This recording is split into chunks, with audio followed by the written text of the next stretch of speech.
Welcome to the Digital Enterprise Society podcast, addressing all aspects of the digital enterprise, inspiring connection without boundaries and creation without limits. Thank you for tuning in. Here are your hosts, Thom Singer and Craig Brown. Hey, you have tuned in to another episode of the Digital Enterprise Society podcast. Thank you so very much for coming along on the journey of this show. We've been here for over 2 years every single week, and we designed this show to be a resource for those who work in and around PLM.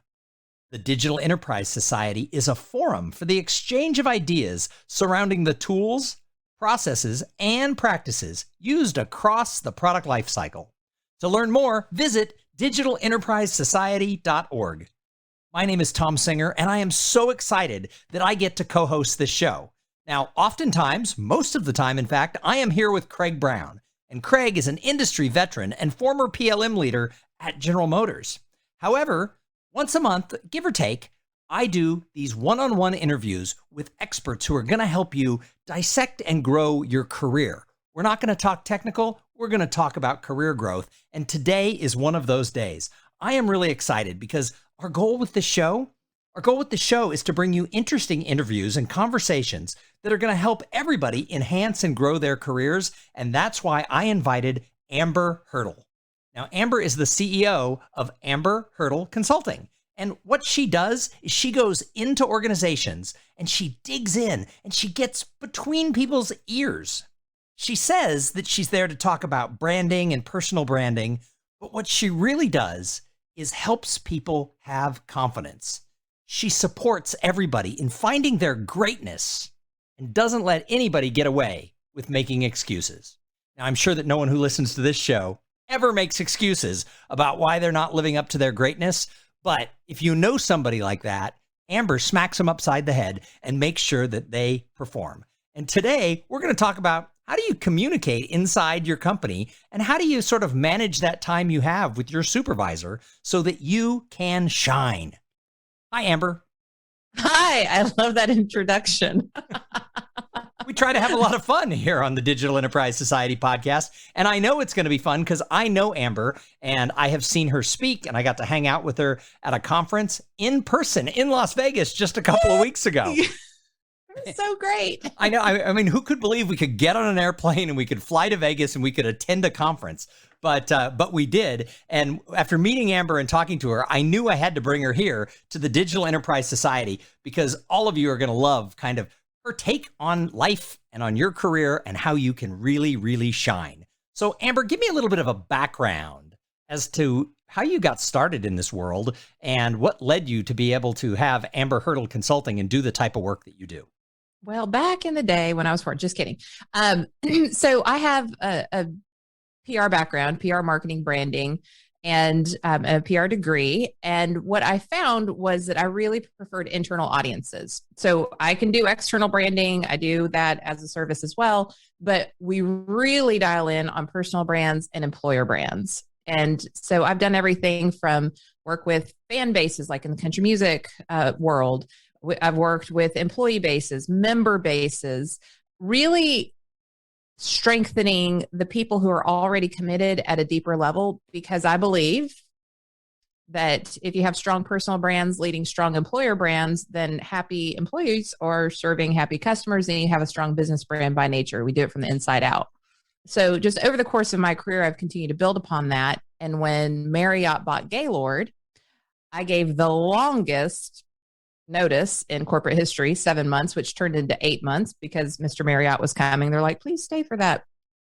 And so I thought, well, what do I love doing most? And it really was that internal relations, which was my job, and really working with the senior leadership on their personal brands so they could become even more influential. So I started a consulting company doing just that. And thank God my people came through for me and I started getting referral business. And here I am almost 9 years later, still doing it. So it's been fun. So it's interesting. You talk about employer brands. Now, when I was a much younger man, many years ago, I don't think employers cared that much about what their brand was with their employees. And yet now that is super important for both recruiting and for retention. When did this become a thing that really good companies cared about? Oh, quite a bit ago. I would say probably the trend started probably about 15 years ago with your .coms. I think really helped heighten that experience. So you had, your Zappos and you had your Google and people like that. But then you also had your Ritz-Carltons and your Gaylords and companies that really understood that if we take care of our people, they'll take care of our customers. And so when you're dealing in like luxury hospitality, that's a given. It's not, you don't have to convince them of that. So Harvard actually has a strategy called the service profit chain, which outlines that very thing. And so there's scientific evidence to support that works. Since we are more mobile society and we're more connected, and then of course the interwebs and social media and Glassdoor and all that kind of stuff, it's not just contained to me and my 15 people in my sphere of influence. I'm complaining about my job. Now take your employees times 15 for every employee. That's how many people are hearing about your work environment. Plus Facebook, Twitter, Instagram, TikTok, like it's out of control. Plus your glass doors and those sort of things. So if people aren't saying this is a groovy place to work, it's far too competitive out there for talent. Right now we have a talent puddle. It's not even a talent pool because not everybody's back into the workforce post-COVID. You have to be able to show, just like a brand externally has to show, this is the problem that we solve. This is who we solve it for. And here's how we do it uniquely. Well, you better figure that out internally too, because if you can't sell it inside, you can't sell it outside. So this is obviously something that's important for the company, but we can actually flip it around to the other side and look from the employee. They also need to have sort of a brand, if you will, with their coworkers, with their direct reports, and with their supervisors. And they have to know how to sort of communicate, better in that world with all of those people. And one of the things that you do that I found really interesting is that you take your background in PR and your background in marketing and sales, and you take those in and teach people how to use marketing, PR, and sales skills to promote themselves inside the company, but also to help them communicate better within teams. So let's take this from sort of that area. How does one do that? Well, first you have to be able to define and position your value. And I have found that a lot of people cannot articulate what they do to bring value to the company, to the team, to the operational goals, to align with the company culture. So you have to get really clear on what are you bringing to the table. And it might not be your functional job. It might be that, yes, you have a history in accounting and you're amazing at, running the books and projecting financials and all that kind of stuff. But what makes you different is that you're also a very relational person and that you're able to tell the stories of the numbers. You're able to teach department heads how to tell the stories of their numbers. So now numbers are not a scary thing in the organization. They're just a part of the vocabulary, like, personal issues. And so that makes you different and it positions you in a way that brings value to the company. So let's break these areas up. So let's look at why sales skills matter when you're dealing with your boss. So why does an employee who works, who's a mechanical engineer, they're not a salesperson, they're not dealing with external clients. Why does basic sales skills matter? Well, do you want to get what you want from your boss? Yes. You got to sell yourself. Yes, they do. They want to get what they want. They do. So managing up is such an important piece in the whole dynamic of any type of company. And so if I was to coach somebody in that area, I generally start with two basic sales principles. When you're managing up, or really when you're managing anybody, but especially up, you have to think about two things. One is the old sales adage, whiff 'em. What's in it for me? Ask that on behalf of your boss. If you want more money, if you want to have more help, you want to hire an additional person, if you need more bandwidth, you need things taken off your plate so you can focus on something, if you want to expand the project that you're working on, if you want to add something to the project, it doesn't matter what you want. It matters what your boss wants, because that is the person who is between you and your yes. So think about, if I want more budget, what's in it for my boss? So it might sound something like, if you give me this budget, then I can think about what their goals are, what their pressures are from their boss, think about how it's going to make them look, and then deliver that in your promise to them. This is what that looks like. Conversely, we have, well, what does my boss want and what positively motivates that person? But conversely, you can use the fear factor. What is my boss afraid of? If my boss gives me this money, what's the fear? Go ahead and overcome that objective or objection. It's a sales technique too. So in sales training, you list like, who are my prospects? What are their possible objections? How do I get in front of those objections before they become objections? Do that with your boss. I want, $20,000 more for this project. Well, what are they afraid of? We're going to be over budget. We're going to have to take it out of another line item on the P&L. And then what does that mean for that project? So you have to explain how they're going to get a benefit from that sacrifice. Think about, somebody else is going to get upset. If I give you that money, then everybody in the company is going to ask me for money. Overcome that. Show them why that's not true before you ask for it. Position yourself in a way, just like you were trying to sell a car or anything to an external person. So the sales skills matter. What about PR skills when it comes to interacting with your boss? Why do you have to be your own little personal PR agency? And how do you do that? Well, there's, again, I'm just going down to the basics here, but there's a basic PR principle, which is the communication cycle. So you have, let's just say it's the White House. Press secretary releases information into the world. And so that is the source of the initial communication. Back in the day, we used to have filters. It could be your favorite news anchor. It could be your pastor. It could be your dad. It could be your spouse. Somebody filters that information. And then you get the information from that source. And then guess what happens? Somebody polls you, or you make a comment on Facebook, and then feedback somehow gets all the way back to the White House through polls, whatever, and then they make decisions based on that whole feedback loop. Where you stand in this, in an organization, is your boss passes down information from, quote, the company. Then you synthesize that information to your employees. Then your employees give you feedback. And guess what? You're showing up for the second time in this continuum as somebody responsible for providing that feedback back to your boss. Okay. So everybody else is in this whole cycle one time. You're in it twice. So if you want to impress your boss, if you want to manage up with your boss, don't go in there with your opinions. Go in there and say, I delivered your message. I delivered the company's message. I shared this with my team. More importantly, here's how my team responded. My team said this. My team is excited. My team is frustrated. My team doesn't think we can do it without these resources. I want you to know this is, when I put my ear to the ground, what is happening in the company. And what happens there is, just like that information informs the strategy of the White House and how they're trying to communicate with us, the data that you provide from simply being responsible for closing that communication loop, that two-way communication strategy, provides the data to inform your boss's strategy and therefore the strategy of the company. You're pretty flippin' valuable when you're providing that. So is there any other PR pieces that fit into what you need to be doing? Are there any other little PR advice that comes along? Well, absolutely. So you need to have a personal brand. And you can say what you want to say about Jeff Bezos, but I say he nailed the definition of personal brand the best. And that is, your personal brand is not an Instagram campaign. You don't have to be an influencer. Everybody has a personal brand. And Jeff Bezos says that your personal brand is what people are saying about you when you're not in the room.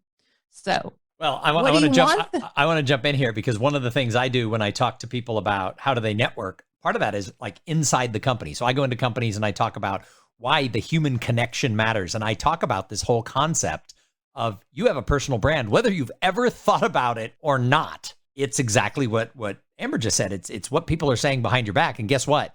They're saying something behind your back. It might be positive. It might be negative. It might be indifferent, but you have that brand. And sometimes people push back, especially in technology companies, or when I'm working with people who are sort of more left brain professionals. They're like, Tom, Coca-Cola has a brand. Nike is a brand. I'm a person. I'm not a brand. So why is everybody a personal brand? Well, I mean, to your point, when you are in an organization, what people think about you and believe about you is an indicator of how they're going to interact with you. So if you want discretionary effort from your team, or maybe from somebody in a different department, if you want somebody in a different department to set down their priorities to help you with your priorities, maybe your personal brand might have something to do with that. Maybe what they believe about you has something to do with that. And we all know that we're going to answer the email of the person that we like before answering the email of somebody that we don't like or we're indifferent to. Like, I'm not helping you. What have you done for me lately? But if you do, at the very beginning of this, we talked about defining and positioning your value. Well, positioning your value is developing your personal brand. When you are showing your boss that you understand the importance of communication, that you understand that they need to have their ear to the ground through you, you're showing that communication is important to you. If you are reaching out to another colleague and you're helping them grow, if you're known for mentoring people, if you're known for being the person that every time it's somebody's birthday, you collect all the money and you wrap it perfectly and everybody knows that it's a Thom Singer gift because of what it looks like, that's part of your personal brand. So be intentional about what projects you ask for, how you show up in meetings, how you communicate with people, and be thinking about, what does this say about me? What is this person going to believe about me after we have this interaction? And to your brilliant point, network in a way that is not self-serving. I mean, you can, I guess it's a little bit self-serving, but network in a way that allows you to perform and do your job and get the results that are expected of you in a more efficient way while building relationship and camaraderie. So what I hear from a lot of people when I have this conversation inside companies is sometimes they kind of poop their pants because they're now worried about what is my personal brand. So now if they don't know, if they've never thought about it before, they're like, well, what do people think? And sometimes it's worse because they know their personal brand is not strong. They know that for hook or crook, for good reasons or bad, they aren't perceived by their coworkers the way they want to be. Is there a way that you can overcome a negative personal brand? Can you change that brand inside the company? Oh, absolutely. I mean, 1000%. First, you have to have self-awareness. And that's scary for some people, especially my left brain people, to understand that emotions are actually another source, another indicator of how we develop our strategies and our decisions. So if you're causing an emotion in another person, whether you're an emotional person or not, guess what? They're holding that for or against you. So you need to be very clear about, where am I falling short? What do people believe about me? There's a gap between what I believe about me and what other people believe about me. So what actions do I need to take to prove otherwise? And that could be that if you're seen as a blowhard self-promoter and you're trying to promote a personal brand, maybe not double down in that area. Maybe you need to listen more. Maybe you need to go into meetings and share the floor or share the glory. Go into a meeting and say, oh my gosh, instead of my project and me, maybe you go into a meeting and you say, our team got X to Y done. Here's the financial gain or the number associated with it. And I just want to recognize Pam, let me just turn this over to you because you really drove these results. Just that one thing in a room like that is going to make people believe that you are a team player and that you care about other people getting recognition. And maybe you're not the blowhard that needs all the attention all the time. One action, one question, one deflection of praise, and you're already driving towards a personal brand that's more compelling and will help you in the end. How much time does it take to change a personal brand if somebody's inside a department or a team and they're like, oh, I've blown it with these people, I want to improve? It's got to be more than one meeting. How long does it really take? Well, it is more than one meeting. And I guess it depends. Results not typical, but let me share a story. So I was working with somebody who's in a Fortune 50 company, and she, on the velvet machete scale, she's a little more machete, a little less velvet. And I got to jump in. You have this term, the velvet machete, which I just love the term because it basically says, I'm going to chop you up, but I'm going to do it in a soft way. Yeah, you're going to actually like it as I chop you. Yeah. So the machete cuts to the chase. It captures people's attention, very limited attention, so that they know what's up and we haven't lost them to, scrolling on Instagram. But the velvet wraps the message in a way that's appealing to that distinct audience. So the example I always like to give real quick is, when you think of Nike, Tom, what do you think of? brand wise. Just Do It, sports success, winning. There you go. Just Do It, sports. Some people say the Nike swoosh. Nike has a brand. We all know it. They do not detract from their brand. And I do not want you to detract from your personal brand.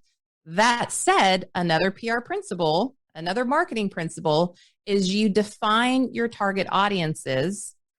Usually we use science and data, and I do that behind the scenes. And then you communicate that message in a way that's compelling to that distinct audience. So how Nike Just Do It, winning sports, communicates with a performance athlete, a competitive athlete on this, whatever is going to shave a second off of your time, is vastly different than how they're going to market to and influence soccer mom wearing athleisure wear, making sure that she looks cute and is comfortable from the time she leaves her house to go into Target to getting into the carpool line and to the soccer game. And so we have to do that internally as well. It's not a one size fits all. And so this is going to be cleared in 24 hours. It's when I'm interacting with this person, I stay on brand, but how do I need to communicate with this person to influence them? So the example I want to give is working with this woman in a Fortune 50 company. She comes to office hours in my Velvet Machete Leadership Society, and we are all problem solving. We don't record it. And there is this literally $1 billion problem. She can solve $1 billion problem for her company, but she didn't have the buy-in of her colleague in order to present it to senior leadership because of a variety of things. And so I was like, I understand you just want to use your machete to cut through this because $1 billion is compelling. I know that you really want to just jam this through because I get it. You're right. Like, his reasons are not the best for not presenting this to senior leaders. So we went through that process of, well, what's in it for him if he does, and what are his fears? And so what we dialed it into is that his fear was, if we show this data to present that we need to solve this $1 billion problem, it's going to make these other people look bad. Well, he was more velvet than he was machete. And so we had to put an extensive amount of velvet on her machete to buy him into why this is not only good for the company, but it was good for the people that he was afraid of throwing under the bus. And so once she started working through that and then positioned him as, you get to be the hero if you bring this $1 billion problem that we can solve, where the whole team, even the people you're afraid of offending or hurting, get to look like a hero. Then suddenly, not only was he okay, and we're talking like a couple of months of no, we're not going to do this. Suddenly he's okay with presenting it and volunteered to do the presentation himself. So they got approved by senior leadership to start through the next year working on solving this $1 billion problem. This is not fluff. This is not all emotional.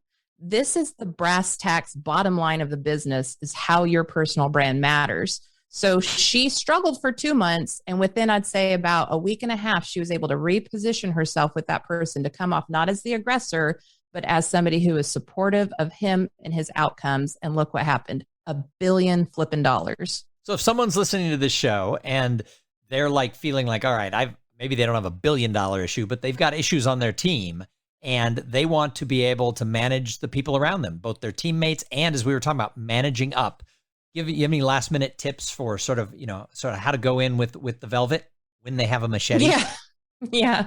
So first of all, you have to use it on yourself. You have to develop self-awareness. When you understand what makes you tick, when you understand how you show up, then you can see and harvest the greatness in others, either because you see yourself in other people, and so that's familiar, and so you can influence them in a way that you would be influenced, or you see the contrast. So Tom, I know this has never happened with you and your lovely wife or any of your brilliant children, but have you ever said like, hey guys, where do you want to go to eat? Oh, wherever. All the time. All the time. Yeah. And then how about Mexican? No, I don't want that. I don't want Mexican.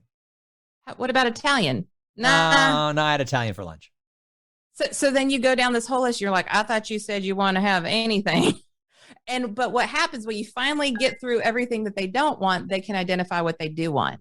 And that is the power of contrast. So when you're self-aware, you can see yourself in other people and then know how to deal with them. That's easy. But more importantly, if you have the contrast of, well, this person's not at all like me and I'd want to do this, so maybe I should do it this other way. Now you know how to influence them in a way that is not natural to you, but that is the velvet that you put on your machete. You stay true to your brand. You just honor that maybe they're operating a little bit differently. I mean, I would just love to just stay here all day and keep asking you tips, because I think that everybody's listening going, oh yeah, I have that problem and I have that problem. But, we try to keep this under a half hour, especially when Craig's not here. I tease that the long episodes are long because Craig is talking. But sorry, Craig, if you heard that. It's everybody else is laughing. They know. Craig, brevity is not my spiritual gift either. It's all good. So Amber, if somebody's listening and they're like, I got to know more about Amber Hurdle, how do they find you and Amber Hurdle Consulting? Well, just go to amberhurdle.com. It's Amber, like Amber waves of grain, hurdle like you jump over.com. You can get all of my social media there. Find me on LinkedIn, connect with me there. And I'm always up for banter and discussion through DMs or email or anything. Awesome. Well, again, thank you for being a guest here on the Digital Enterprise Society podcast. And Craig, if you're listening, I meant that with love. I miss you when you're not here on these episodes. And so everybody who's listening, thank you for tuning in. We want you to come back week after week after week, because we try to bring you some great technical news, some great career advice, and lots of good banter between everybody who's on the show. So tune in every week for the thoughts, ideas, and actionable information that you can use in your career in and around product lifecycle management. And always remember that the Digital Enterprise Society is the place for the exchange of ideas around digital manufacturing tools. Go check us out right now at digitalenterprisesociety.org. You've been listening to the Digital Enterprise Society podcast. Learn more about what you've heard here today at digitalenterprisesociety.org. Join us again next week for more connection without boundaries and creation without limits.